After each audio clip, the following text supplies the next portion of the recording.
BankUnited just delivered a solid beat on consensus for the second quarter of 2026. We're looking at a net income of $71 million, which translates to a diluted EPS of 97 cents. Yeah, and that is a very solid 14-cent jump just from Q1. Exactly. And for revenue, net interest income hit $255.3 million. Right, which is huge. Plus, you look at their 2026 guidance, they're projecting 5 to 6% revenue growth, which, wildly enough, actually assumes a Fed rate hike. Yeah, that's a detail a lot of people miss. And the stock definitely popped on the back of this report. But, before we get too deep into the weeds of the segments and the mulchins, let's step back for a second. Good idea. The numbers are great, but the mechanics are what's actually interesting. Right.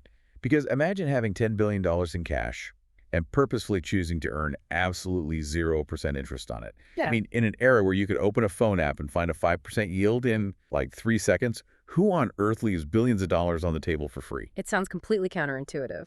It really does.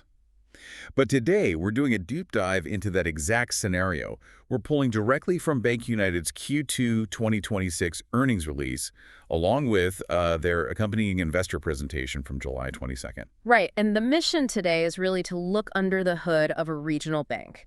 We want to understand how they are navigating this specific economic climate to generate these kinds of returns. Yeah, because banking can sometimes feel like a black box of jargon, but today we're going to look at how one bank is literally turning free money into record-breaking metrics.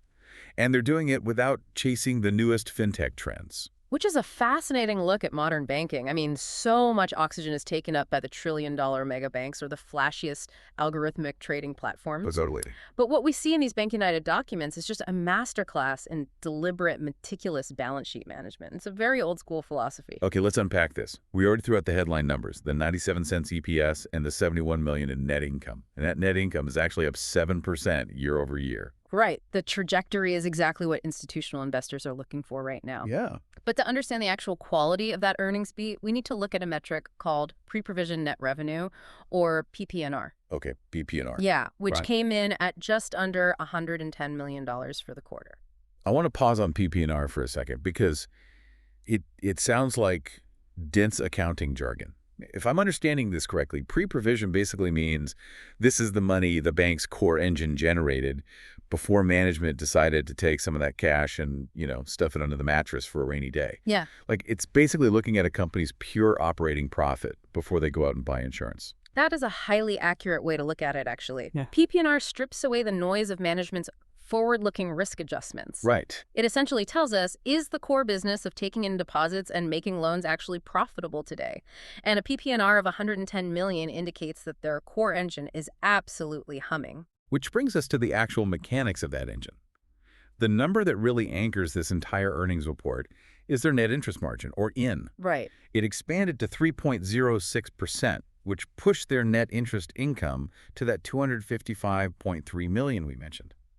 Now, for anyone listening who might not model bank stocks every day, think of NIM like the markup a retail store charges. That's a great way to put it. Yeah, it's just the difference between what the bank pays to acquire its inventory, which, is your deposits, and what it sells that inventory for in the form of loans. The retail markup analogy is perfect because it really highlights the fundamental tension in banking. You want to buy inventory cheap and sell it high. Exactly. So expanding your NIM to 3.06% in this current environment, that's a massive indicator of a highly optimized operation. If you look at the deltas, that margin is up 13 basis points year over year and 7 basis points just from the prior quarter. And a basis point is just 0.01%. It sounds tiny, right? It does. But when we're talking about a bank with billions of dollars in assets, moving the needle by 13 basis points translates to millions of dollars flowing directly to the bottom line. Absolutely. It means the spread between their cost of funds and the yield they're getting on their loans is widening in their favor. Basically, they're increasing their markup. But that creates a really interesting contradiction. In our current economy, the cost of everything is going up. Oh, yeah. Interest rates have been incredibly volatile. The cost of capital for most businesses is a major pain point. Yeah. So how mechanically is BankUnited actually widening that markup? Where are they finding this cheap inventory? Well, that takes us directly to the phenomenon you mentioned at the very beginning of the show. The 0% interest cash. Exactly. The expansion in their net interest margin is causally linked to their ability to secure an astonishing amount of non-interest-bearing deposits. In banking terminology, this is NIDDA, Right. non-interest demand deposits. Otherwise known as zero-cost funding. And this is the part that I genuinely found baffling when I read the report. Yeah, ending NIDDA was up nearly $1 billion, specifically $991 million just from the prior quarter. Look, is huge. That's an 11% jump in 3 months, and year over year it's up $822 million. Yeah. NIDDA now represents a record 34.4% of their total deposits. Right, the highest balance and percentage in their history. And because of this massive influx of literally free money, their average cost of total deposits dropped. It went from 2.12% down to 2.05%. Which is a big move. Now, my immediate hypothesis when I read this was just that retail customers are lazy. Like, is this just thousands of people who opened a checking account 5 years ago, forgot about it, and just haven't bothered to move their cash to a high-yield savings account? Look, it's a logical assumption, but it's completely incorrect. Really? Yeah. What's fascinating here is that this has almost nothing to do with retail consumers forgetting to check their banking apps. When you see nearly $10 billion sitting in zero-interest accounts at a regional bank, you're looking at the footprint of deep, complex commercial relationship banking. Oh. So we're talking about corporate operating accounts, like the actual plumbing of a mid-sized business. Precisely. Let's walk through the mechanics of, say, a hypothetical mid-sized logistics company. Say they're running 50 trucks. Okay. They have millions of dollars flowing in and out every single week. They use BankUnited for their payroll processing, their daily treasury management, receiving wire transfers from clients, automatically routing payments to fuel vendors. Right. All of that money has to sit in a liquid demand deposit account just to keep the business breathing. And the CFO of that logistics company isn't, logging in every Thursday morning to see if they can scrape an extra 50 basis points at a different bank. Exactly. Because moving all of that operational infrastructure would be a nightmare. The friction is massive. I mean, think about the operational risk of changing your core banking infrastructure. Right. You'd have to update routing numbers for hundreds of employees' direct deposits, change automated clearinghouse instructions for dozens of vendors, retrain your entire accounting department on a new treasury portal. Yeah, that sounds awful. A business will not undertake that level of disruption just to chase a slightly higher yield on their daily operating cash. So they basically trade yield for operational stability and service. Right. And because BankUnited has focused on being that critical operational partner, they get to hold this cash for free. That is the structural advantage. They aren't relying on transient yield-chasing retail deposits, what the industry often calls hot money. Right. The money that flees the second a competitor offers a promotional rate. Exactly. They are banking the operating company itself.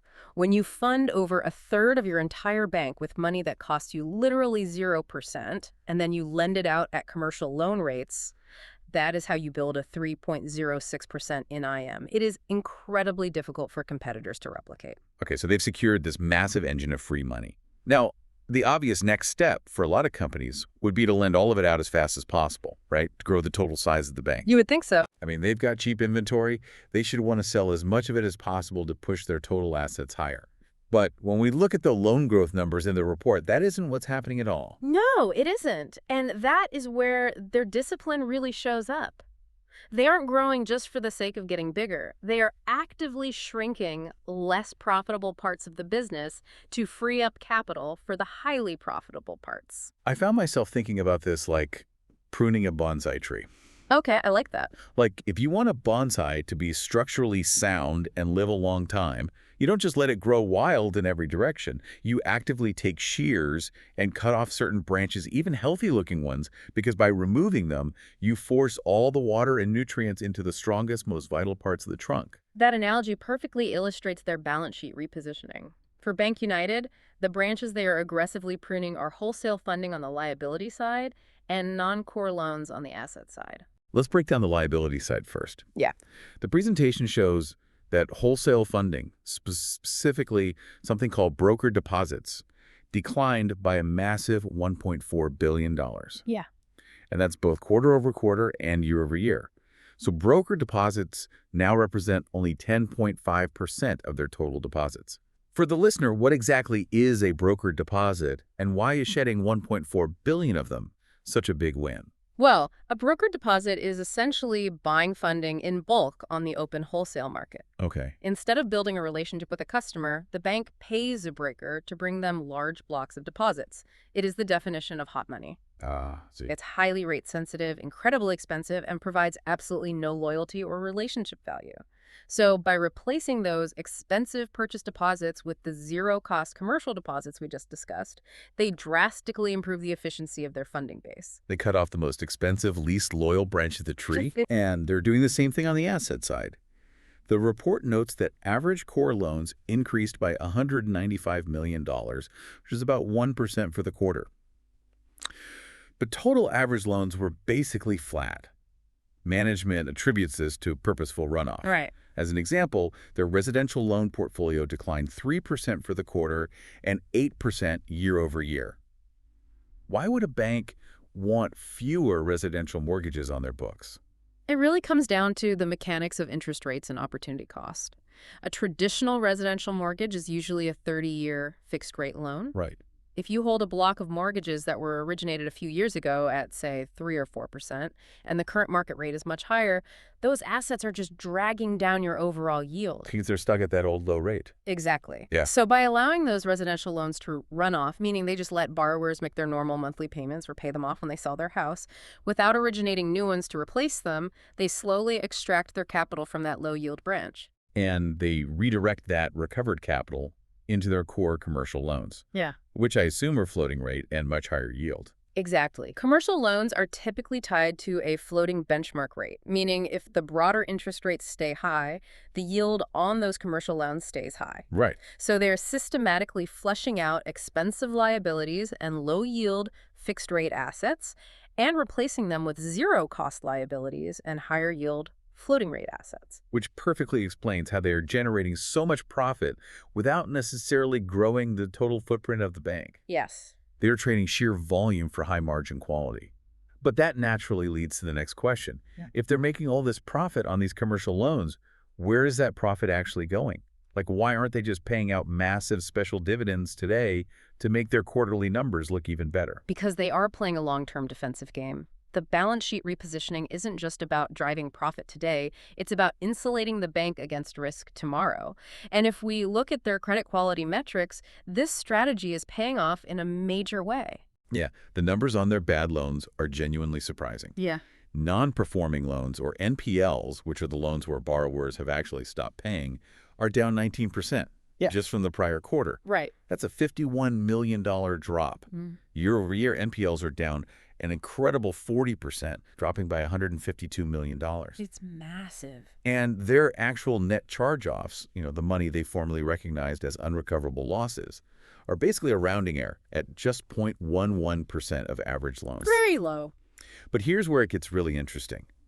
I have to challenge their narrative a bit. Okay.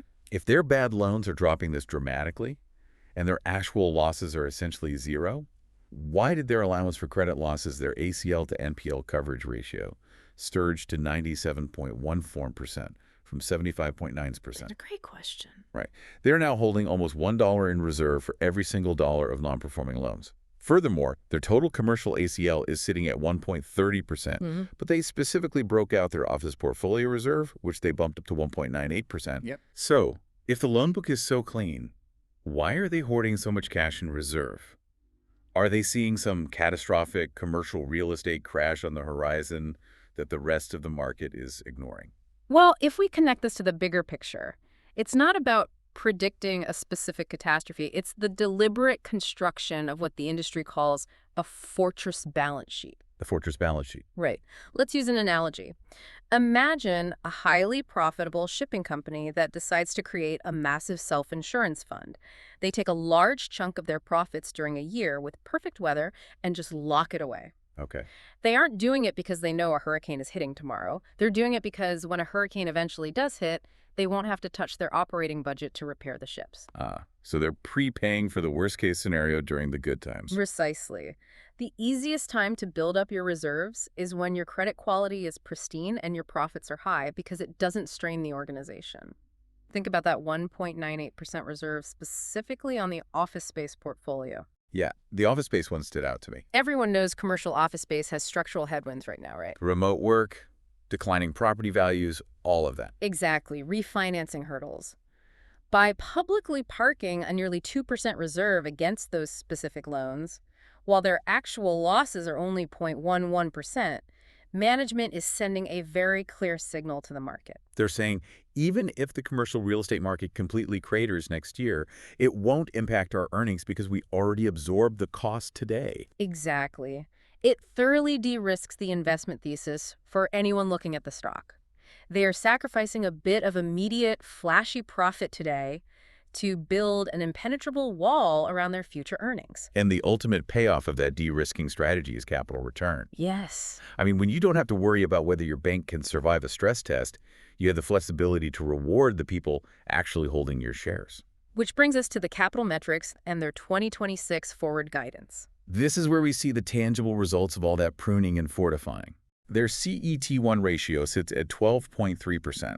Now, for you listening, CET1 stands for Common Equity Tier 1. It's essentially the ultimate regulatory stress test metric. Right. It compares the bank's absolute core capital, like retained earnings and common stock, against its risk-weighted assets. And a ratio of 12.3% is robust. It's a shock absorber. Very robust. Because they have that buffer, their tangible book value per share has grown to $40.48, which is up 6% year over year. And they were able to return $50.1 million directly to shareholders by repurchasing 1.1 million shares in the second quarter alone. And they still have $146 million in approved buyback capacity remaining for the rest of the year. That is a management team confident in their liquidity. But the detail in this final section that gave me the biggest aha moment is buried in their updated 2026 guidance. Oh, the rate assumption. Yes. They're projecting 4 to 5% core loan growth, 6% total deposit growth excluding broker deposits, and 5 to 6% revenue growth. But when you read the fine print on the assumptions driving those projections, they specifically state that their models assume one federal funds rate increase in the fourth quarter of 2026. Which is wild. It completely flips the conventional wisdom on its head. Every other earnings report I've read this quarter has management practically begging the Fed for rate cuts to relieve pressure on their balance sheets. Why is BankUnited actively modeling for a rate hike? Because of the unique mechanics of their balance sheet. A rate hike is actually a tailwind for them, not a headwind. Wait, really? Yeah. Most banks want rate cuts because they are paying 4 or 5% on their deposits. A rate cut lowers their cost of inventory. But remember our discussion about NIDG. BankUnited has nearly $10 billion in commercial operating accounts that cost them 0%. Oh, wow. The mechanics here are brilliant. If the Fed hikes rates by 25 basis points, BankUnited's cost on that $10 billion stays exactly where it is, at zero. Right. But on the asset side, their commercial loans are floating rate. So when the Fed hikes, the yield BankUnited earns on those loans automatically adjusts upward. Their cost of goods sold stays flat, but the price they sell them for goes up. That's incredible. Their net interest margin actually expands in a rising rate environment. That is a phenomenal structural advantage. Oh. So what does this all mean? By baking a rate hike into their forward guidance, they're essentially telling the market, we don't need a Fed bailout to hit our revenue targets. In fact, if the economy runs hot and the Fed turns the screws tighter, we will actually make more money. Exactly. It is the ultimate flex of a well-positioned balance sheet. It really is. It is a profound statement of confidence. It proves that their strategy of shedding those fixed-rate residential mortgages and leaning heavily into floating-rate commercial loans funded by zero-cost operating accounts was absolutely the right move. It really pulls all the different threads of this earnings report into one cohesive narrative. Yeah.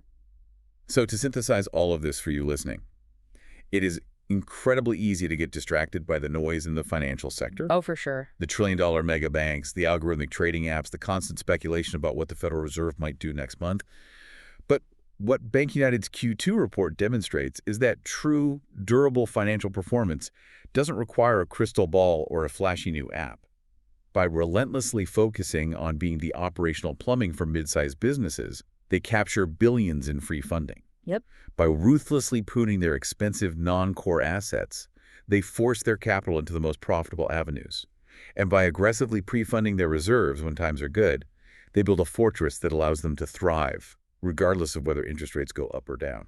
Which leaves me with a thought I've been mulling over since we started breaking down these Well, numbers. Well, we are constantly sold this narrative that the future of finance is entirely frictionless, right? That consumers and businesses alike will increasingly rely on high-tech apps that automatically sweep their cash into whatever algorithm offers an extra fraction of a percent of yield.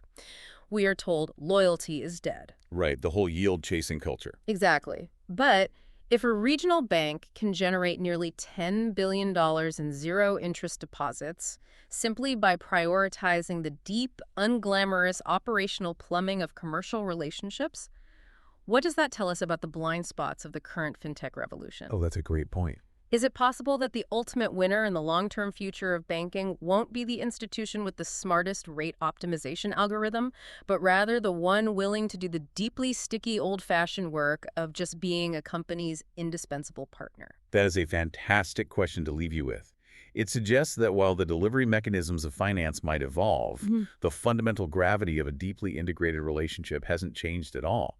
The magic isn't in the tech, it's in the operational plumbing. Perfectly said. Well, we will let you chew on that. Make sure you follow the show for daily earnings coverage. Thanks for joining us on this deep dive, and we'll catch you on the next one.